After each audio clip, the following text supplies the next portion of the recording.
people that bashed him will be eating their words this year. Pretty heavily favored to be a first-round pick, minus 400 earlier this week.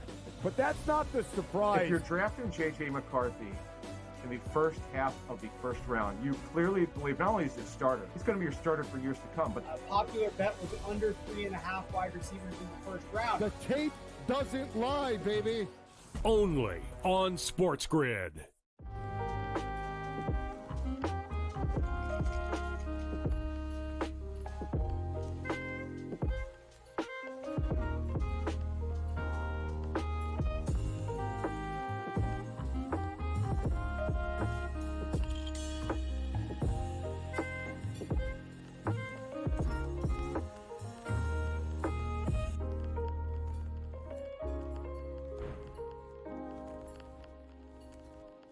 The Bostonian versus the Book. You're not going to get the Tiger Woods size audience. Because do you know where they went?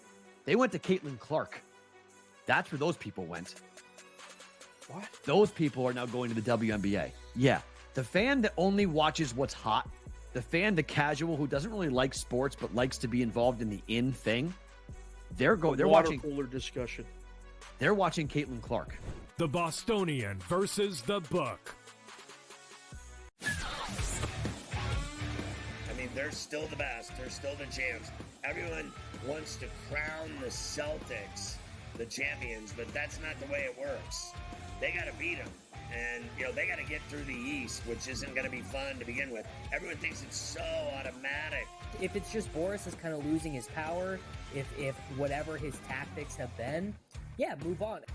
Pharrell Coast to Coast. Only on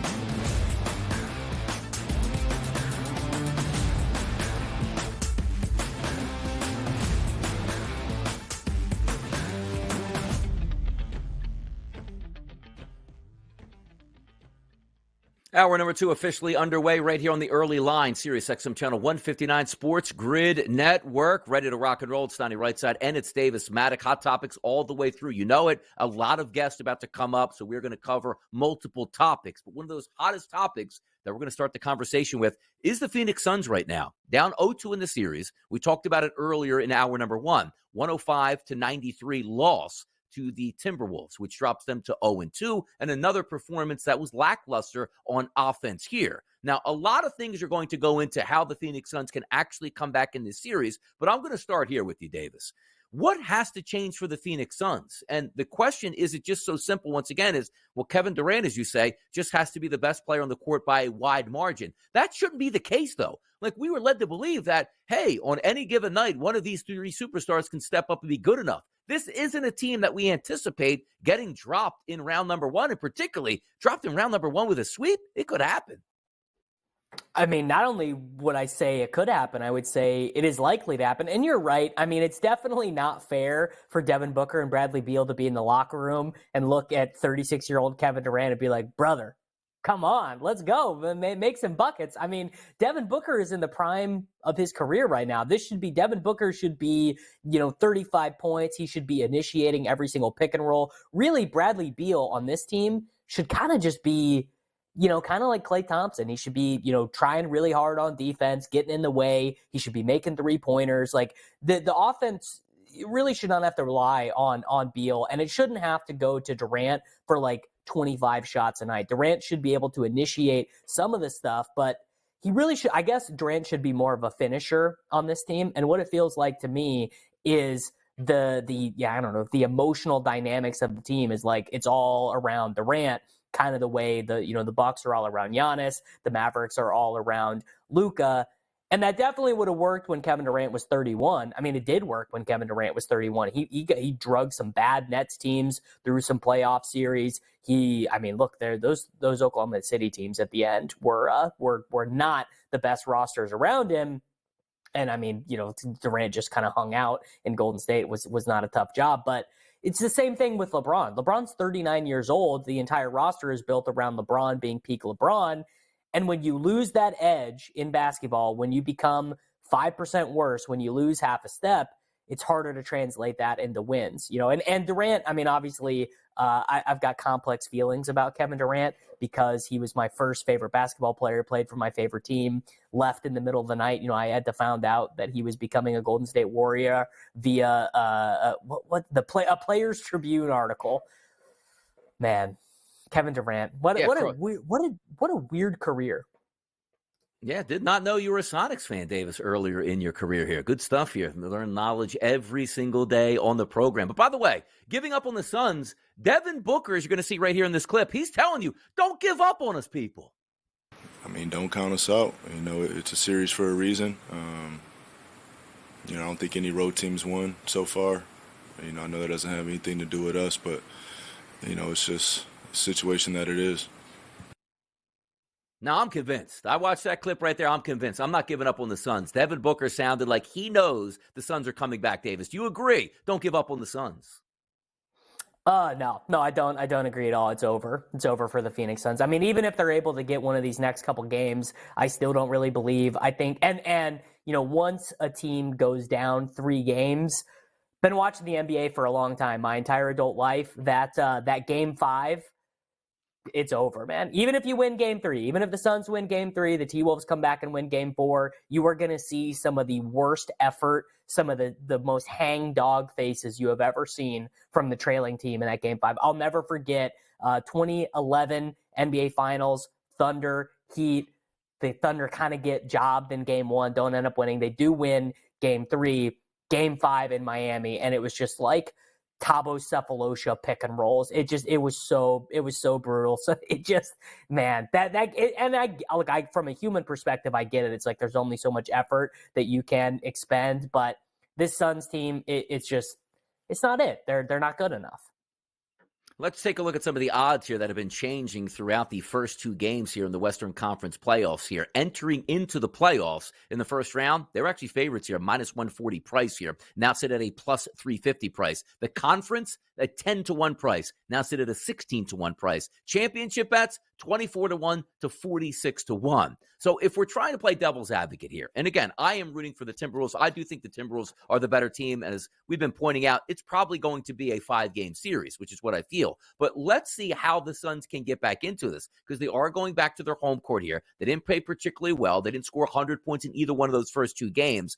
Changing of the guard. How can we make it where, you know what? Here's what's going to happen for the Phoenix Suns to get back in this. Is it just a rowdy home crowd? Kevin Durant leading the way with 40-plus points per game. Bradley Beal actually showing up. Devin Booker pulling one of those 45-point games here. They can win games at home. We know that. It's hard to win in the playoffs on the road, regardless of what team you are. So can we see a possible scenario? But here's the tough part, Davis, right? Let's just say Phoenix goes home and wins those 2 games. Okay, it's 2-2. It's now a best of 3 in Minnesota, where Minnesota's won those first 2 games. The steep climb uphill is going to be so tough for the Suns that it almost feels like they need a break, like somebody gets injured, like Anthony Edwards from Minnesota. This is one of those series where I look at, and again, we might change that tone when the Miami Heat might get pasted tonight by the Boston Celtics. But this series feels like it's dead to me right now. This series is dead. I mean, I think both of these series are pretty much dead. The Heat series totally dead. The Suns series totally dead. Now, the Suns, I mean, look, they could totally dig deep. If I was betting on one of these teams that was down 0-2 to dig deep, find something, make some lineup tweak. Maybe the Durant at center minutes work. Maybe there's something they find out there, and it doesn't matter that Gobert and Karl Anthony Towns are going to get every single rebound. Maybe Devin Booker totally catches fire. I mean, Devin Booker has a 60-point game. Devin Booker has a 70-point game, actually, in the NBA. Now, granted, it was a 70-point game in a loss. The fundamental thesis of having these 3 ultra-talented scorers still exists. It's just that the Timberwolves are just better. I mean, maybe I feel like this always kind of happens in the NBA. The team with the bigger stars, we end up talking about, why can't the Lakers beat the Nuggets? Why can't the Suns beat the Timberwolves? Well, it's because these other teams are just better. Rudy Gobert is so maligned. I mean, people just don't like him. He's kind of tough to watch. Like, you watch Rudy Gobert on offense, you're like, it just doesn't look like this should work at all. But Rudy is one of the best centers in the NBA. Karl Anthony Towns is maybe the best shooting big man of all time. This is a 40% 3-point shooter who's 7'2", and Anthony Edwards is making the leap. Anthony Edwards is going from being super good young player, all NBA consideration, to a guy who's like going to get MVP votes next season, maybe. Like, he's that good of a scorer. What lineup adjustment can you make if you're the Phoenix Suns? What can you do differently? I mean, maybe Grayson Allen, if Grayson Allen's ankle is better, that is going to be big. Maybe you start Royce O'Neal. Maybe you, I don't, they have no options, right? I guess that really is the issue, is if you're the Suns, you have no option. Your option is, let's do plan A better. And that's a very difficult position to be in, because the Timberwolves, they could do all kinds of stuff. They could play Naz Reid, Karl-Anthony Towns, and Gobert together. They could, play Karl-Anthony Towns 27 minutes and use Jaden McDaniels at power forward and play more Nickeil Alexander-Walker. They just are a better team with more options. How about this? Game number 3 lined up in Phoenix, 10:30 p.m. on Friday night. A minus 4-point favorite currently at the FanDuel Sportsbook towards the Phoenix Suns, and a total of 208.5. Let me ask you this quickly. If they do get swept, the Suns, what happens in the offseason here? Can anybody move? Can anybody get fired? It's being to spend a lot of money on this roster not to perform this way. No, they can't really do anyone, because we are going into this offseason where the new collective bargaining agreement is going to come in, and they can't trade anyone. Bradley Beal's on a 5-year max. Devin Booker's on a super max. Durant's on a 4-year super max. They can't move anyone. This is their roster. Tough scene, rally in the valley. My goodness, I don't know how they rally, but they are favored on Friday night. Let's see if they can pick up a victory. The sports business professor is coming up next. Rick Horrow, he's in the house. Coming up next.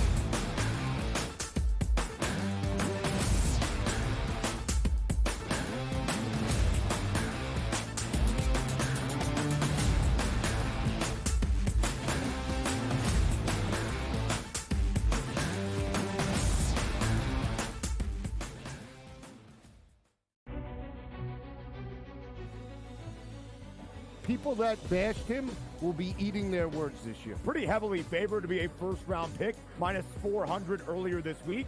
But that's not the surprise. If you're drafting J.J. McCarthy in the first half of the first round, you clearly believe not only is he a starter, he's going to be your starter for years to come. But a popular bet was under 3.5 wide receivers in the first round. The tape doesn't lie, baby. Only on SportsGrid.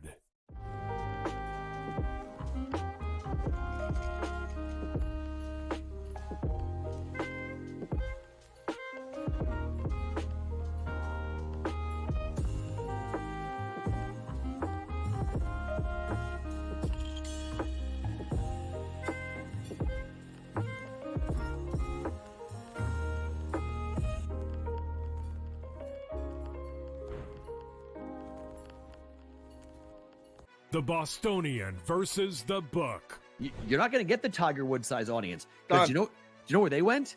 They went to Caitlin Clark. That's where those people went.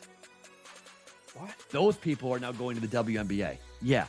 The fan that only watches what's hot, the fan, the casual who doesn't really like sports but likes to be involved in the in thing, they're Water watching cooler discussion. They're watching Caitlin Clark. The Bostonian versus the Book. I mean, they're still the best. They're still the champs. Everyone wants to crown the Celtics the champions, but that's not the way it works. They got to beat them. And, they got to get through the East, which isn't going to be fun to begin with. Everyone thinks it's so automatic.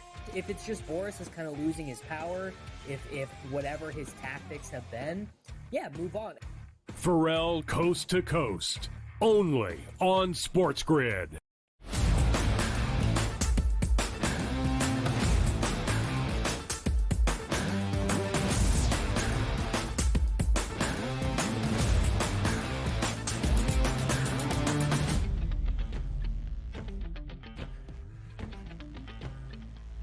What a segment we have planned right now. And some might say time is of the essence because we have a lot of topics to get to. Donnie Rightside along with Davis Maddock. And now we bring in the sports business professor right here on the SportsGrid Network. It's Ricky Ratings, Rick Horrow. How do we feel this morning on a Wednesday? We feel really, really good. We're going to go see a hockey game tomorrow in Tampa. We're not going to go see a dead series in Orlando the same night. And we're going to go see the Rays and the really good playing Tigers tonight in Tampa. So we got a couple of games, and I get to see Davis for 2 weeks in a row, which just makes my week, makes my month, maybe it makes my year. There you go. I'll tell you what's going to make your month now. Litigation, Rick. I heard Josh Harris reached out to you over the past couple hours and said, look, we got hosed in New York. And if anybody doesn't know what we're talking about here, the Philadelphia 76ers getting that last 2-minute report here. A lot of errors were made here. Should have been defensive calls. Maybe timeout should have been called. What's going on here? And the chances that the Philadelphia 76ers can tell the NBA, Rick, yes, we won that game. The series is now 1-1. Come on now. Help us out. Yeah.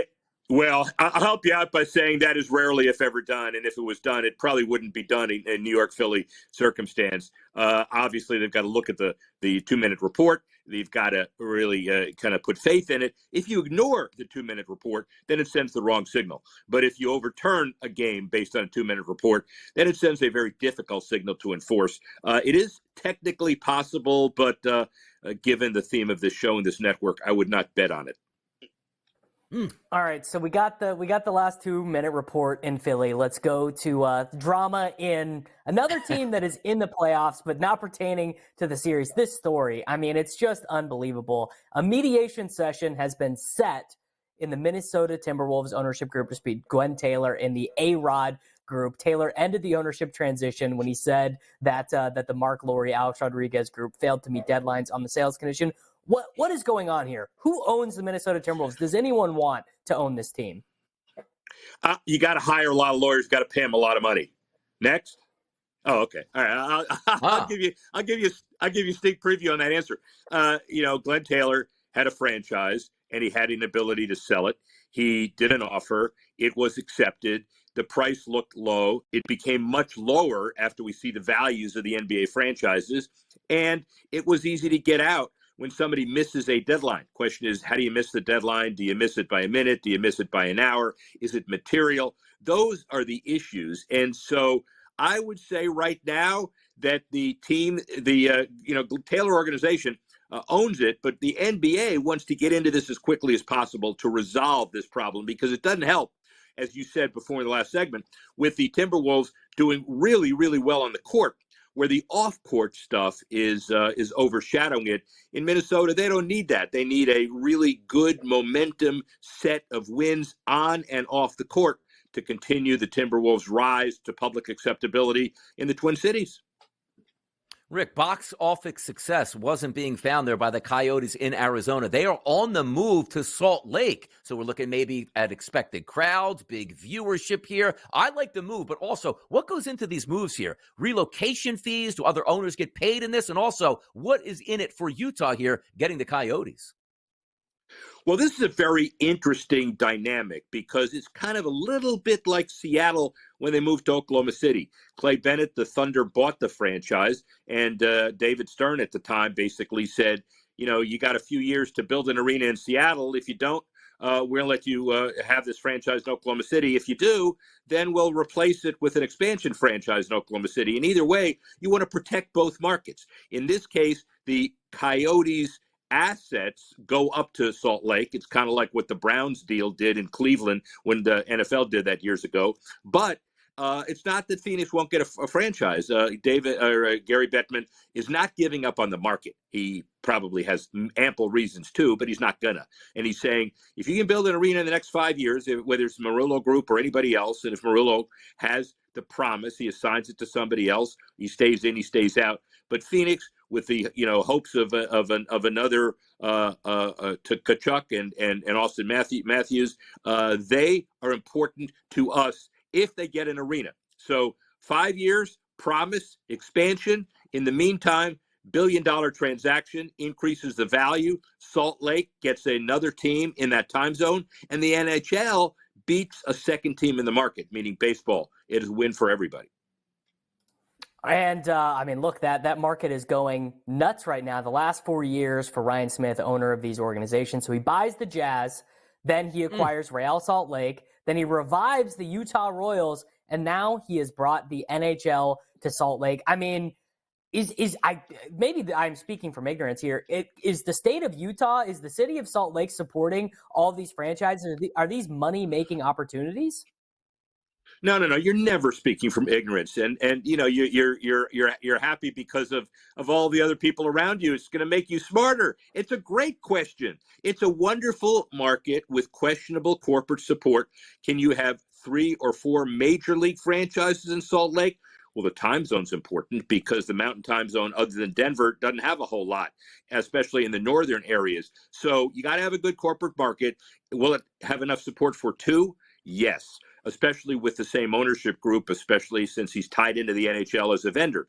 Is there enough support for men's and women's soccer? Yes. But what about baseball? Baseball was the hot topic 2 months ago. Right now, the hot topic again is maybe Nashville for baseball or expansion. They're still on the list, but I think because of the second team now, the NHL team baseball's a little lower on the list for Salt Lake. How about this, Rick? Dominating on the golf course, something that you rarely do, but that's not the case for Scotty Scheffler and Nelly Korda out here. Dominance. We haven't seen something like this in I can't remember when. Well, let me just tell you this, because I think it's really important, and I'm going to slow down, and the penalty for this is I'm taking you to break. I don't care. It's a long comment, but I will say this. Nelly Korda, unbelievable, 5 in a row, not playing in LA doesn't really matter. She'll win 6 in a row when she starts. And then the other issue is Scheffler is just incredible. The momentum, people say, well, you're ruining the competition. There will be no competition out of this. So what are you going to do? Well, the bigger answer is the obvious superstars. Is he the next Tiger Woods? Is she the next superstar? We don't know. But it's important to golf to be able to find out. And it's important for all your viewers. Hang in there for just a couple of minutes. You're going to get these guys coming right back.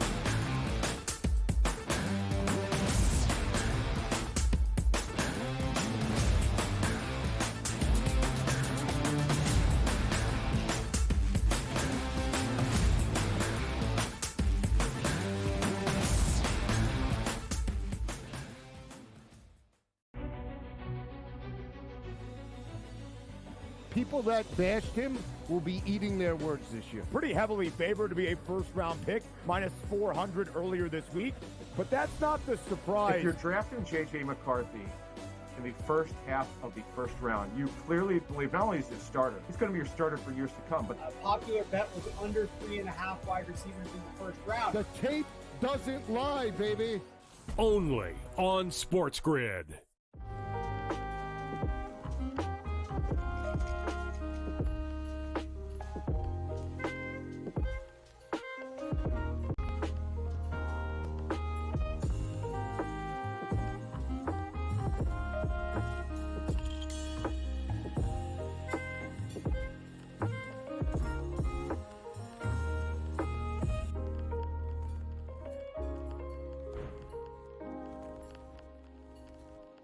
The Bostonian versus the book.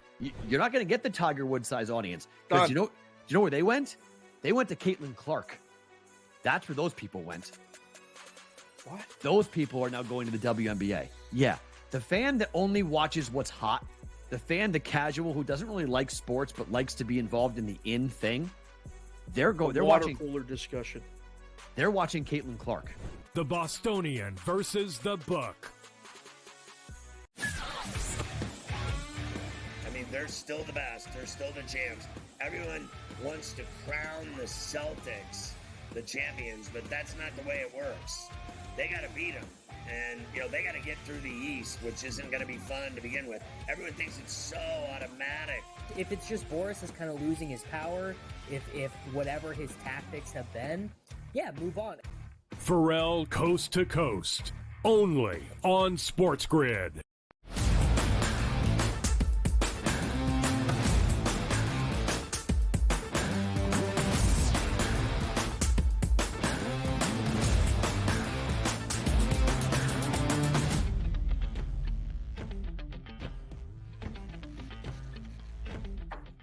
Hour number 2 rolling along here. And by the way, rolling closer and closer and closer to the NFL draft. Round number 1 tomorrow night live. The SportsGrid Network is the place to be. Friday, rounds 2 and 3. Saturday, they finish the draft off. I love the setup here of the NFL draft going to prime time. And we need some prime time information, which is why Davis Maddock is here with us today. And of course, to talk about the NFL draft. Let's get the vibes in the room, though, because we're roughly under, 1 day away from the draft. How we feeling? how the smoke screen's going to turn out. Is it going to be profitable and also energetic tomorrow night, Davis, in round number 1?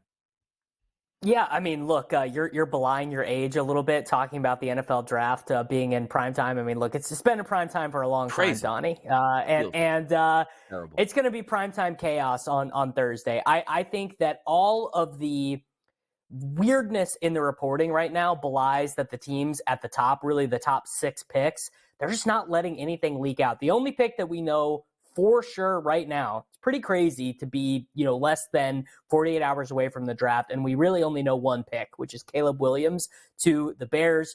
The Commanders, I mean, everyone thinks they're taking Jaden Daniels, but Schefter and Rapsheet and all these guys, they're on the record as saying no one from the Commanders is talking. No one from inside that war room, from the scouts, no one's saying anything about who they actually prefer. Same deal with the Patriots. The reporting there has changed because, whoever was reporting on the Patriots before, their relationships, whoever they had a relationship with, it's all gone, right? It's Kraft and it's a bunch of new guys that he brought in who don't have those relationships. And the same deal with the Chargers there at pick 5, new staff. The local beat writers don't know these guys. It's just not, it's not the same. And once we get one trade, whether it be the Chargers trading back, the Vikings trading up, maybe the Patriots try and go to pick 2 because they really want, quarterback X, Y, or Z. And it is the fact that there are 4 first-round worthy quarterbacks that are making this. It's just going to be a crazy draft because we don't know what's going to happen after pick 1. Let's have some fun with this because so many times what we've been focused on are the top 3 picks. Where do the quarterbacks go? But there's a lot of value on the board and a lot of intrigue to be had. Let's take a look at the New Orleans Saints. They need a lot of help across the board if they want to try to win the NFC South. So they have a first-round pick. Where do they go with their first pick in this draft, Davis? Man, I think the New Orleans Saints are going to end up taking I think the most likely thing is that the New Orleans Saints take an offensive lineman. But when you look at their roster, they've got a pretty glaring need at wide receiver. So they have Chris Olave there, but then all their other guys are essentially bit players, right? I like Rashid Shaheed as much as the next guy, but you can't count on Rashid Shaheed playing 80% of your snaps. You definitely can't count on Cedric Wilson Jr. playing that much. And then their other guys are, really special teams guys, A.T. Perry, Equinemius St. Brown, and Stanley Morgan. They don't even have great receiving options at tight end outside of Juwan Johnson. It's more blocking guys. And then, of course, Taysom Hill.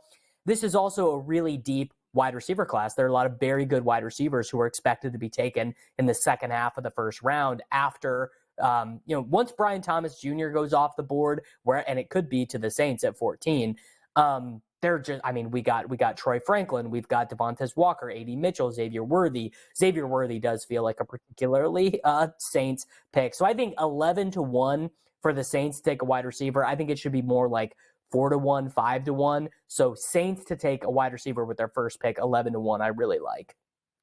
How about let's keep it in the NFC South here. A lot of intrigue in Atlanta also. You have a new head coach, new quarterback coming to town. You have a lot of weapons on offense. Where do we think the Falcons go with their first pick in the draft? All right, this is one where someone's got to be wrong because most mock drafts have Dallas Turner, the defensive lineman from Alabama, going there. But again, very similar, looking at the Falcons depth chart, I'm like, their defensive line is fine. I wouldn't call it a team strength, but it's pretty fine. They've got guys that they can play at that position. They've got a strong linebacking group. And we think they had Kirk Cousins, they have Drake London, they have Kyle Pitts. Do they need a wide receiver? These are the secondary wide receivers after Drake London. Darnell Mooney, Rondale Moore, Ray McLeod. It's maybe the worst wide receiver depth chart in the entire NFL after Drake London, just like a bunch of guys who are just okay. And the Falcons are going to be on the clock at 8, and Rome Odunze is going to be there. Malik Neighbors might be there, depending on what the Chargers do at 5. So again, Falcons to take a wide receiver 10-1. I think that should be like 2-1 or something. So that's one I really like. That would be a fun offense. You want to talk about getting some yards and Kirk Cousins saying, I think I'm going to be healthy by opening day. You get him a wide receiver, I guarantee you he's going to be healthy opening day because he's going to play with all the toys that he has down in Atlanta. Much more draft talk ahead. Keep the dial right here. It's the early line on a Wednesday morning edition. It's Davis and Donnie.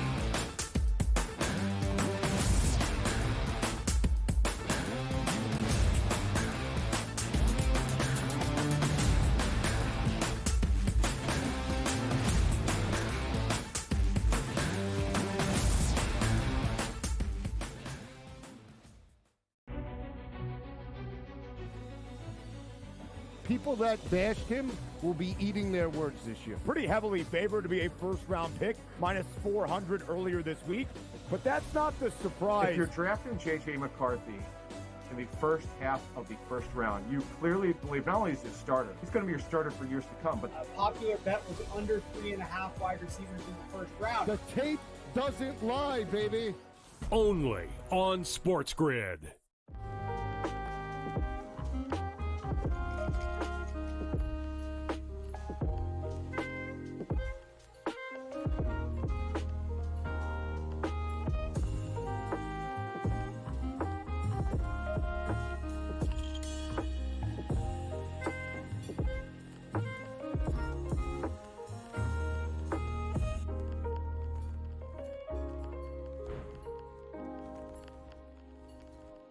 The Bostonian versus the Book. You're not going to get the Tiger Woods size audience. Done. Because do you know where they went?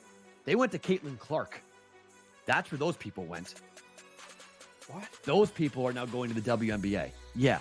The fan that only watches what's hot, the fan, the casual who doesn't really like sports but likes to be involved in the in thing, they're Water watching cooler discussion. They're watching Caitlin Clark. The Bostonian versus the Book. I mean, they're still the best. They're still the champs. Everyone wants to crown the Celtics the champions, but that's not the way it works. They got to beat them. And, they got to get through the East, which isn't going to be fun to begin with. Everyone thinks it's so automatic. If it's just Boris is kind of losing his power, if whatever his tactics have been, yeah, move on. Pharrell Coast to Coast. Only on SportsGrid.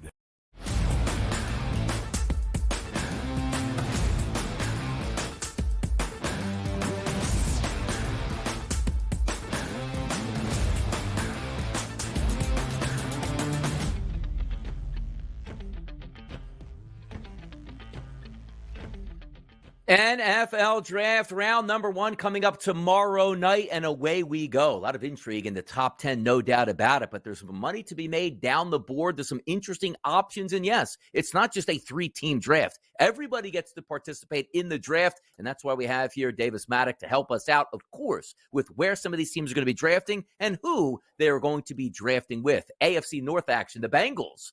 Let's just see. Superstar tight end, maybe that's in the picture. A wide receiver, I can't picture them going that way. Another running back, Davis. Where do the Bengals go with their first pick in the NFL draft?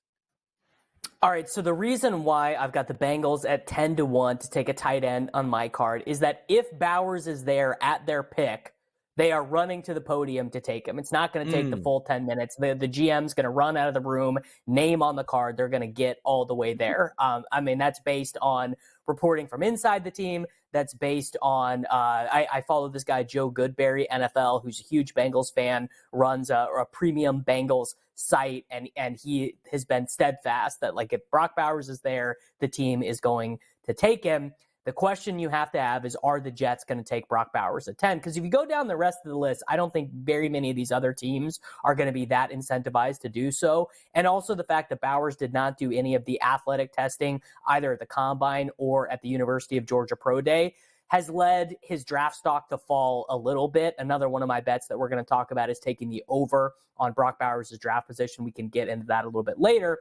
But if you put those two things together, if you say, I don't think the Jets are going to take Bowers, and then you look at the other teams that are picking in between, it seems pretty unlikely that any of them are going to be that jazzed up about taking him there. The Vikings aren't going to take him. Broncos, Raiders, Saints, Colts, maybe. Seahawks, no. Jaguars, no. So it would be the Seahawks that you're fading there. Again, this is kind of how you beat the NFL draft market, is you just look at what price doesn't make sense, right? What long shot odds should actually be cut in half? Because if you win 3 of these long shot bets, 2 of these long shot bets, you've paid your entire NFL draft wagering card. And because I feel very confident that the Bengals would take Bowers if he was there, again, I think these odds should be like 3-1.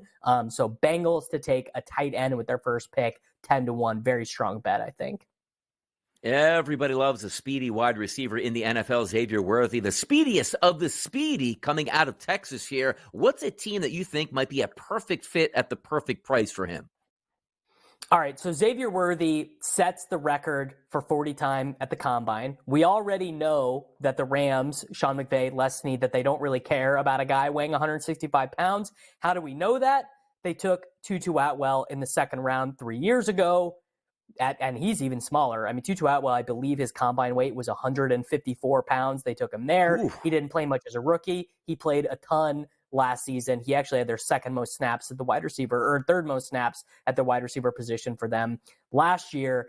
They might conceivably not want to pay Tutu Atwell when his contract is up. His contract will be up after this season. Xavier Worthy, I feel very confident, is going to be a first-round pick. And Xavier Worthy is he would just be such a good fit in that Sean McVay system. He's going to be an elite kick and punt returner immediately. 25-1. I mean, it's a crazy price here. I think maybe not crazy. I think it should probably be like 10-1, maybe 15-1. But I want to make a lot of bets like this where I think it makes sense. I think the player is going to be available when the team is on the clock.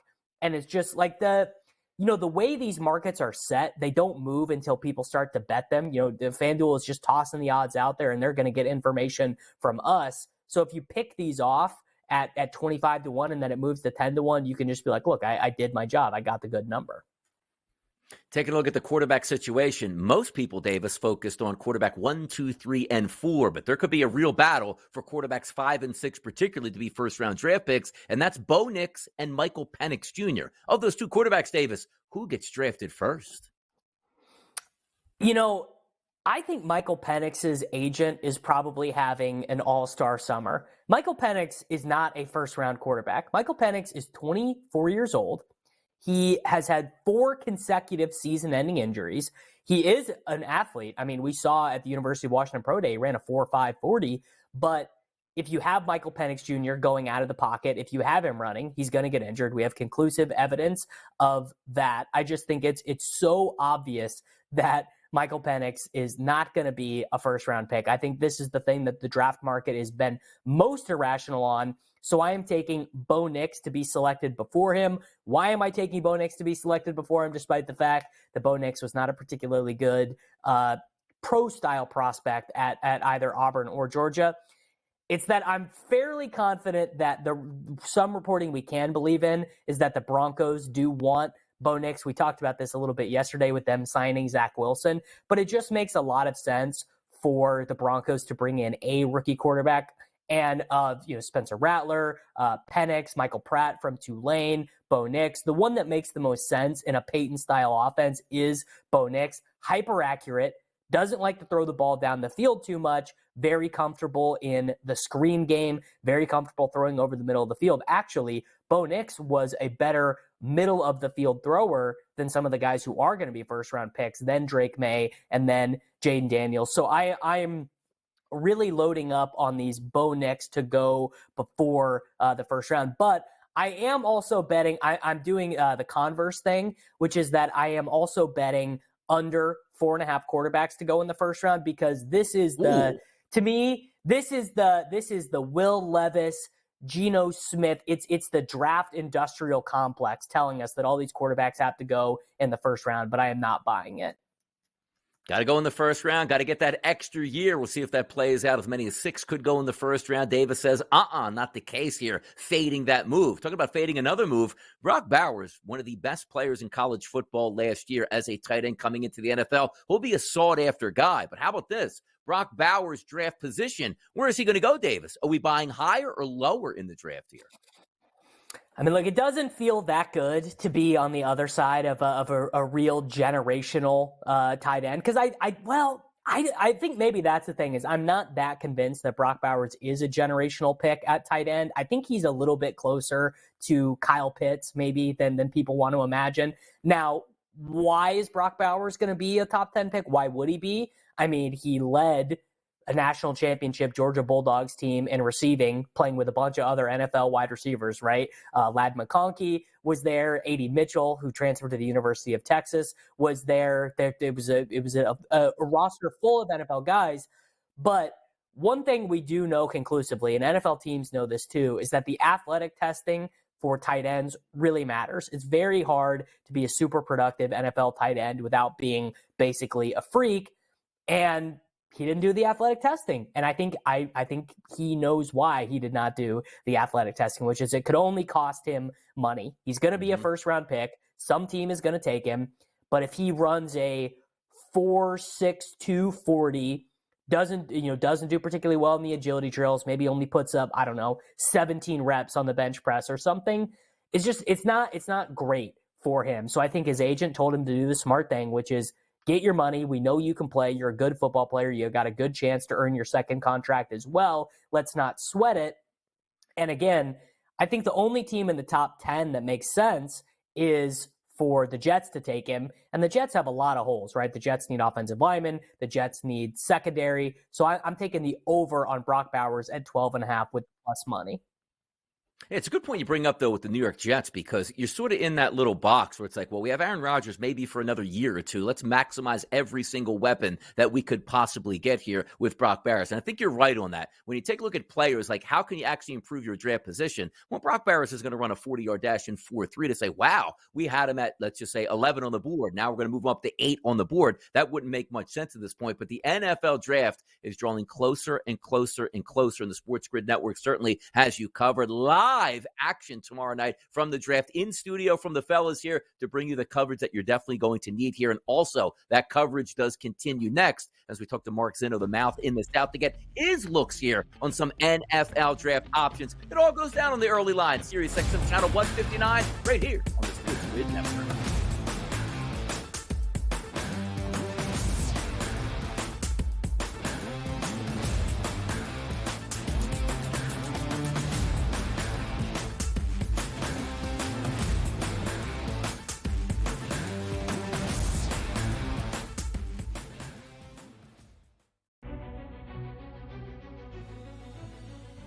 People that bashed him will be eating their words this year. Pretty heavily favored to be a first-round pick, minus 400 earlier this week.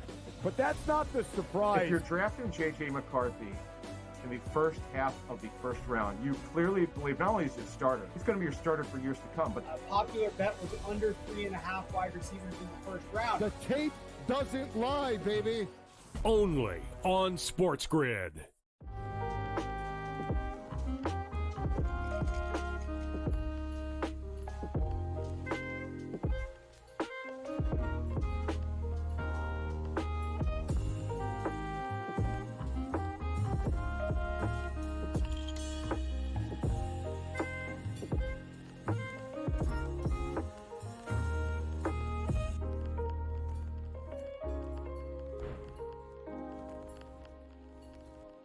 The Bostonian versus the Book. You're not going to get the Tiger Woods size audience. Because do you know where they went? They went to Caitlin Clark. That's where those people went. What? Those people are now going to the WNBA. Yeah. The fan that only watches what's hot, the fan, the casual who doesn't really like sports but likes to be involved in the in thing, they're watching cooler discussion. They're watching Caitlin Clark. The Bostonian versus the Book. I mean, they're still the best. They're still the champs. Everyone wants to crown the Celtics the champions, but that's not the way it works. They got to beat them. And, they got to get through the East, which isn't going to be fun to begin with. Everyone thinks it's so automatic. If it's just Boris is kind of losing his power, if whatever his tactics have been, yeah, move on. Pharrell Coast to Coast. Only on SportsGrid.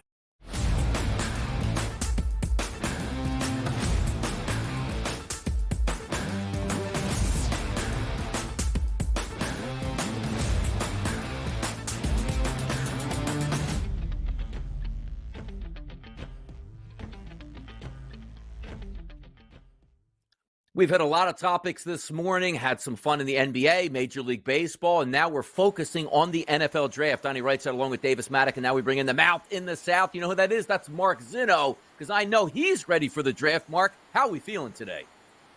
Gentlemen, feeling not as good as Caleb Williams, but almost as good as Jaden Daniels. There we go. Mark coming in hot today, looking forward to the draft. Round number 1 tomorrow gets it done. Now, if we start in the top 10, the movers and the shakers, if we're just looking at those top 3 positions here, Mark, will they all be quarterbacks? Are there going to be people working the phones? Do we get any surprises out of those top 3 from the Bears, Commanders, and Patriots? I think the linchpin for the draft really sits with the Patriots at 3, just simply because I don't know that the Patriots are making that selection at number 3. Now, I'm pretty sure it's going to be a quarterback, but whether it's the Patriots or the Minnesota Vikings or the Denver Broncos or whoever else it may be, I think the Patriots made it pretty clear that they're open for business, and the offer could have them moving into a different spot in the first round that goes beyond the position of quarterback. So, I think when you look at the way the Patriots do business, would they be satisfied with a quarterback later on in the first round as opposed to whether that's Drake May or J.J. McCarthy at 3 or whatever it may be? Yeah, I think they would be. I think that, Gerard Mayo growing up the Patriot way would certainly know how to do things in a little bit counterculture format as opposed to going for the quarterback that they think is best. Look, and I still think there's a possibility for some shakeups. I go back to the Trey Lance draft, which was 4 years ago? It's hard to remember, but him going at number 3 was probably the most surprising thing of that draft because while people thought he was going to be one of the first 3 or 4 quarterbacks taken, I don't know if they thought he was going to go that high. And that's exactly what happened. So could I still see Drake May ending up in Washington with the Commanders? Yeah. I still think there's a lot of strong ties to that North Carolina bond between the Washington coaching staff and Drake May. I don't think it's totally off the reservation that it could happen. Although Jaden Daniels seems like the consensus number 2 pick here. I do think that is what the consensus is. I'm still, right now there's some 4-1s, 5-1s on Drake May going pick number 2. I am betting those because I think Drake May is the second best quarterback in the class. Doesn't mean he is going to go at pick 2, but sometimes you got to put the money where your mouth is. The team actually that is one of the most interesting to me in the top 10 is your local Atlanta Falcons. The most mocked pick to them at pick 8 is Dallas Turner, the defensive lineman from the University of Alabama. But let me posit this to you, Zinno. Why would the Atlanta Falcons, with one of the worst wide receiver depth charts in the NFL behind Drake London, why would they not take Rome Odunze and just say, you know what, we signed Kirk Cousins to this contract, let's just score 28 points a game and see what happens? Well, there's some logic to it, and I'll say this much. One, here's the amount of stock you put in those mock drafts. Oh, Falcons need a pass rusher. Falcons always need a pass rusher. Oh, first one available, just give him to Atlanta. That's the reason those mock drafts go that way, not because Dallas Turner is mocked to be, the 6th or 7th or 8th best player in this draft by any stretch of the imagination. Not a knock on the young man. It's just the reality of the situation. It's not a very deep defensive end draft. So beyond that, there is merit to what you're saying. And I'll do you one better here, Davis, because I have legitimately proposed this, that if quarterbacks end up going 1, 2, 3, and 4, if I am the Falcons, I pick up the phone and trade up to number 5 and grab Marvin Harrison Jr. because he is the player at his respective position in this draft. That's what I would do. Now, I sat in the press conference yesterday with Terry Fontenot, the Falcons GM, and even asked him about this very question because the Falcons have selected at 8 now, 3 years in a row, and they would have taken a pass catcher in 3 of the last 4 years with their first-round pick. And the optics of that do not look good. The last time I remember that happened, I think you got to go back to Charles Rogers with the Detroit Lions. Can we go back to those 3 picks? You guys remember that? When they were in the top 5 and they selected wide receivers 3. I think Mike Williams out of USC was the other one, if I remember, Donnie, right? So I'm old, but I ain't that old. So the optics of taking pass catchers 3 years and 3 out of the last 4 years is not what really looks good as a strategy. Now, again, I'm saying if you go get a pass catcher, sorry, DRS, if you're going to get a pass catcher here, go get the very best one. Move heaven and earth and go get Marvin Harrison Jr. If that's really what you want. Like, I don't really know that Malik Neighbors and Rome Odunze are of that same level. I think we know that Marvin Harrison feels like the most sure thing in the first round. Yeah, if you got your guy, go get him here. If he's going to be an absolute starter that you expect to be with your franchise a decade, so what? You give up an extra 2nd or 3rd round pick to go up and get that generational talent. I do agree. Smoke screens all around here, Mark, at this point. And this is what I wanted to bring up. The Washington Commanders did something interesting here, bring in multiple top draft picks just to see how they would go at Topgolf and interact with themselves. It was noted that Jaden Daniels and his agent did not like that move. So does that have an impact on who you actually think would go number 2 overall, or that's just one of the things like I wouldn't worry about that all that much? Well, look, I think you have to respect the fact that the Commanders will do what they want to do regardless of what he wants. Look, I am old enough to remember a quarterback saying, I do not want to go play for the then San Diego Chargers. In fact, don't draft me because I'm not going to play for you. And what happened? The San Diego Chargers still drafted Eli Manning and then traded him after the fact. That is still a realistic possibility that Jaden Daniels could say, I don't want to play for the Washington Commanders, and they can trade him after the fact. When you're not under the gun of a 10-minute window to negotiate the price, guess what? If the team that wants him bad enough, they will pay the extra premium and be able to negotiate it out a little bit longer. So I think there's still that recourse of action where, hey, we can trade him. And remember how that draft went. The draft didn't happen like 10 minutes after Phillip Rivers was selected at 4. It happened a couple of hours. This is when they did the first, couple of rounds on 1, 2, and 3. It happened hours down the road that the teams were able to finally figure out what the compensation package was going to be for Eli Manning to the Giants at that point in time. So I think that's a very realistic possibility that he could still get selected by the Commanders and the trade happens after the fact. Yeah, it's so interesting to watch things play out. And again, we really don't know what to believe just yet. And there's a lot of intrigue in those top 5 picks. Like, does Arizona stay in that spot here? Did they trade back out? Doesn't look like they're going quarterback. Did they take the wide receiver to go with their quarterback? We'll find that out. And also, in the next segment with Mark, we're going to talk some Major League Baseball. But an even bigger product here is basically, where the heck is J.J. McCarthy actually going to go on draft night? Could he go as high as number 2? Could he go 5? Could he go later around pick 15? We'll find that out next. The Mouth in the South coming back for his second segment right here on the Early Line.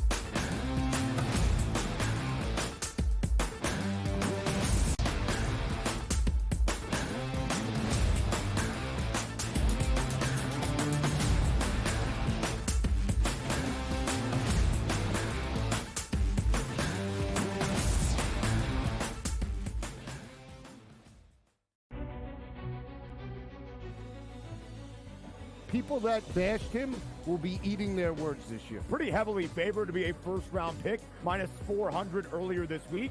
But that's not the surprise. If you're drafting J.J. McCarthy in the first half of the first round, you clearly believe not only is he a starter, he's going to be your starter for years to come. But a popular bet was under 3.5 wide receivers in the first round. The tape doesn't lie, baby. Only on SportsGrid.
People that bashed him will be eating their words this year. Pretty heavily favored to be a first-round pick, minus 400 earlier this week.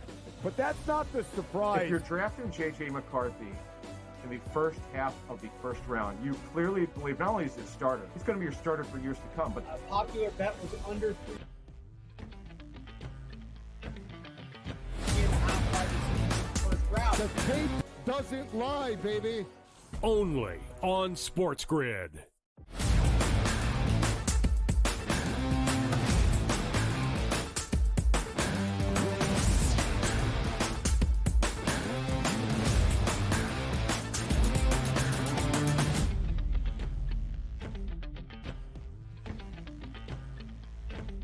Final segment here in hour number 2 of the early line, Sirius XM channel 159 on a Wednesday morning here. Donnie Rightside, Davis Maddock, and yes, we have Mark Zinno here back for another segment because we got some big draft possibilities coming up. And the question maybe of the draft is obviously not who's going to go number 1 or maybe even who's going to go number 2 or 3. The hot topic seems to be J.J. McCarthy and where he winds up. Talk to me, Mark, on this. Number 1, give me a team that we can watch out for, and where is that draft slot going to be here for J.J. McCarthy? Well, by all accounts, it looks like Minnesota, which feels pretty plug and play at this point in time, given the system that Kevin O'Connell is running and the type of quarterback that J.J. McCarthy is. Look, it's not flashy, it's not sexy, but what the guy is super accurate and delivers a ball on time, on target to a guy wearing the same color jersey. And those are usually things that matter to coaches and offensive coordinators in the NFL. And again, I'm not going to be surprised if the Minnesota Vikings move up to number 3 to take J.J. McCarthy in that spot. Guys, philosophically, there is only one correct way to draft a quarterback. You go up and get as high as possible to draft your guy as soon as possible. There's no such thing as a draft philosophy that says, I hope a franchise quarterback falls in my lap. That's not the way it works, ever. And it never will work that way anymore. The days of Tom Brady in the 6th, 7th round and the days of Russell Wilson in the 3rd round are gone. The Brock Purdy thing, clearly an outlier. If you want a quarterback nowadays, a franchise quarterback, you go get them and you get them in the top 10. I mean, really the last real instance you see of it was the Ravens moving back into the 1st round to get Lamar Jackson, and it's worked out well for them. But again, their philosophy was we need to move up to get our quarterback. You don't ever fall back to find a franchise quarterback. That's a failing philosophy. So that said, I am not shy at all about J.J. McCarthy going 3rd, because why would the Minnesota Vikings, if that's the guy they want, why would they sit there and let the Patriots make that pick? Even if it is Jaden Daniels and Caleb Williams or vice versa, Caleb Williams and Jaden Daniels going 1-2, you don't chance the fact that somebody else can move in there. Because what if it's the Broncos who want to jump in and go grab him at 3? You can't wait. So as soon as the pick for Jaden Daniels is made, if that's the case, or anybody other than J.J. McCarthy at 2, don't be surprised to see the Vikings jump in with the Patriots at 3, pull the trigger, and go get him there.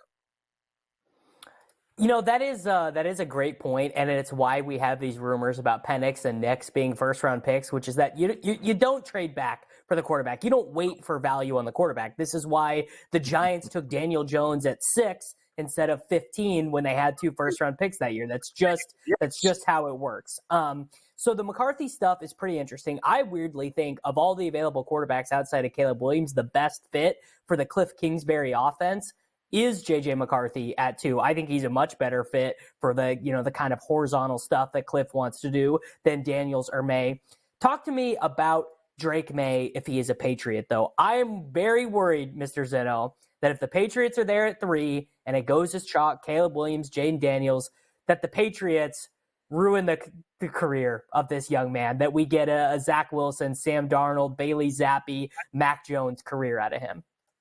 Is it crazy to say that the best quarterback for the Patriots may actually be Jaden Daniels, just simply because when all else breaks down, he can use his legs, right? Like, I know Drake May can run. Like, I don't want to short his skill set. We don't really think of him as a running quarterback, but Drake May certainly has mobility and can run. We've seen that before. But just from a short improvisational standpoint for Jaden Daniels, like if you're the Patriots and you want him that badly, is it worth a call to Washington to say, okay, here's next year's first, we'll take Jaden Daniels off your hands and you can end up with whoever you want, whether it's Drake May or J.J. McCarthy, whatever it may be. But, again, I think that may be the best fit for a team that doesn't have a whole lot of talent around it, particularly in the pass catching game. Like, at least Washington has talent all across the board offensively. There's players there that you can work with. That's not the case for the New England Patriots. Most people couldn't name 2 Patriots wide receivers at this point in time. So, it's going to be a very difficult situation for whatever quarterback gets in there. Mark, before we get you out of here today, quick question. Michael Penix Jr. and Bo Nix, which quarterback goes first in the NFL draft tomorrow? I think you look from an NFL perspective, Penix has the higher ceiling but the lower floor. And that's purely from an injury standpoint, right? Bo Nix is going to prove his durability.